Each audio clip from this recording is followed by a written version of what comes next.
When you are at an intersection and all the lights are on, you become stressed. But for the Filipino, to see a sign like that, you will be stressed. True or false? Yeah, stress. And there are so many stressors in life. Now my favorite is posture. Modern man, this one, came back from where he came from. Nagiging unggoy na rin siya. What happens? Because of the posture, the head is 12 to 14 pounds in weight. Nakaganon.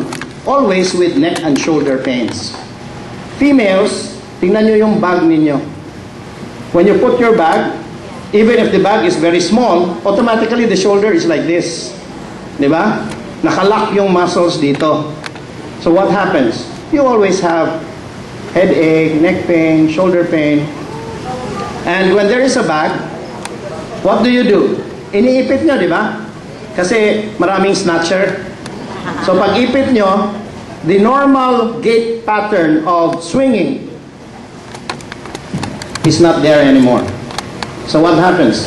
You have knee pains, back pains, all kinds of pains. And Dr. Mancao is very happy.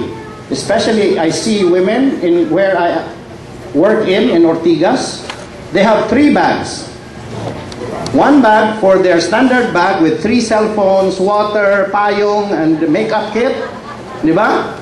Another bag for baon na may tubig sa loob din. And another bag, laptop. Sometimes they bring printer.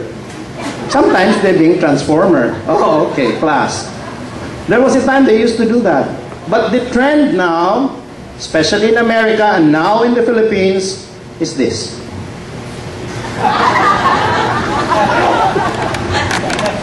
True or false? True. So what happens? You know, I am the doctor who has done so many adipose-based stem cell surgeries. Every time I see something like that, masaya si Dr. Mancao. Bakit? That's where we harvest the fat. We harvest the fat here. 1 cc of that has 5 million stem cells. Whoa! So if you harvest 200 cc, sobrang daming stem cells. Anyway, mga babae, mahirap mag-close mahirap na nga sa bra kasi frozen shoulder, painful shoulder. How much more when you close like that? Pumuputok na. And they call this the battle of the bulge. But that is a beautiful bulge rather than this bulge. Okay. Okay.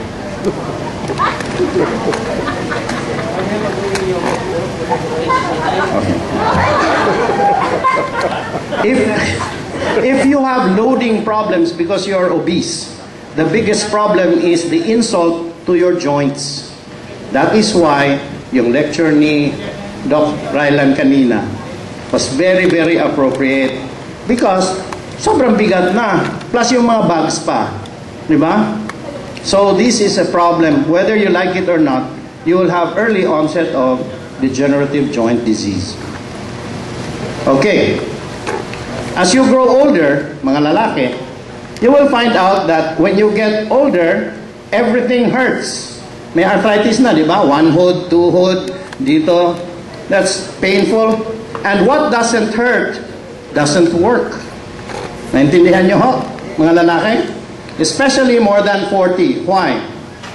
At 40 years old, may saying tayong life begins to deteriorate at 40. Di ba? Yung mga lalaki, the men at 40, testosterone goes down. That's why they look for women in the mall with pek-pek shorts. Diba? But they're just imagining things. Or they do oral sex. They just keep on talking about sex, oral sex. Because, look at this guy. The only thing that works is actually his cane and his camera. Everything there doesn't work. He has very good stimulus, this one and that one, but no effect. By the way, my job in stem cell is I'm the one who injects intracavernous injection in males, and G-spot lifting in females. So eventually you will have something like this with back pain. More important is this. And this is where the product that was talked about comes into play. But our bigger problem actually is when you have more degenerative arthritis. Why? Ang babae, pag 40 years old, their estrogen, progesterone goes down. And when it goes down, they go into a phenomenon called menopause. Tama ba yan? Menopause nga ang tawag doon kasi wala brake fluid, no clutch fluid, no engine oil.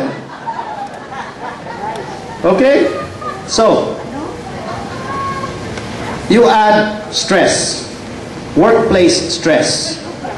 The worst stress para sa lalaki is always a mistress. Now, boys, please don't have mistress. You'll have a stroke or a heart attack. So once you have stress, you will have pain. There will be muscle tension, neck, shoulders, back. There will be reduced circulation because of the chronic muscle locking state. And eventually, it leads to pain, trigger points, and irritating pain. Stiff dito, hindi makatulog na mabuti. A lot of you here in this room, you are type A personality. Type A always in pain. You know why? Type A is obsessive-compulsive. Kapag mag-arrange, kailangan ganyan, ganyan. They are the ones who cannot handle too much stress. Because yung bagay na hindi problema, yung sumagot, puro mga type A yun. Naintindihan nyo? All of those type A are the ones who answered. These are the people, when they sleep, they close their eyes, di ba? When they close their eyes, their mind is open. They say, did I lock the front door? The back door? Sa kubeta, did I close the faucet? When I parked the car, was the lights on? Or did I lock the car? Hanggang umaga yon, hanggang 6 o'clock. That's why when your alarm clock will ring, what do? You put it off, you put it in snooze mode. After 3 minutes, 5 minutes, it will ring again. That's for type A personality. But before, the alarm clock, one time lang, di ba? Now, if one time matulog ka ulit, wala. You'll be late. Okay. So, the definition of pain is very funny. I said funny because I agree with Dr. Ryland. Because it says unpleasant sensory and emotional experience associated with actual or potential tissue damage. Okay? I said unpleasant. But dito sa room na ito, marami tayong problema. Because 70% of those who will go to the hospital for treatment are because of pain, not because of anything else. The number one reason for people to go to the hospital is pain. And more important,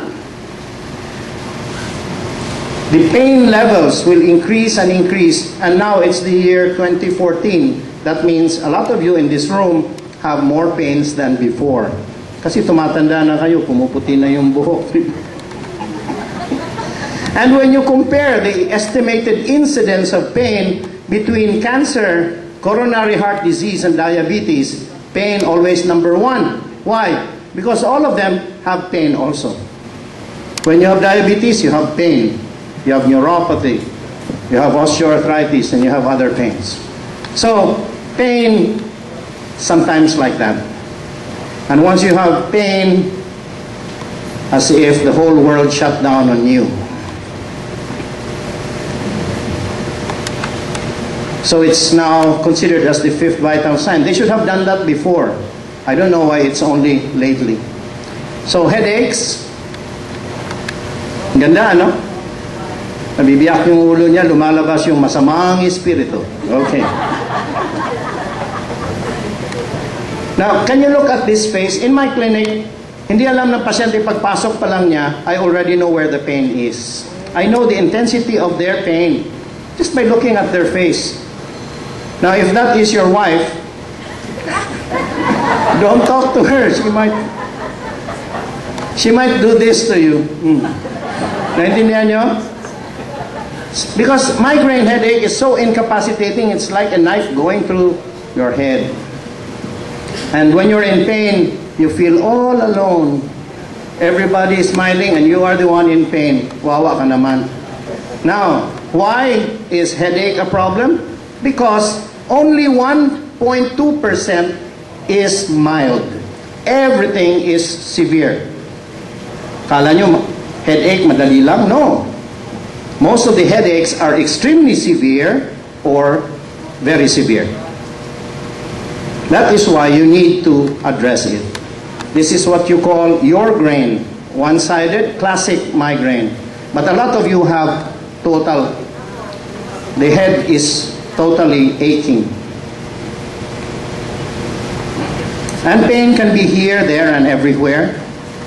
You can experience migraines, neck pain, back pain, kasi sipag masyado, sobrang daming libro.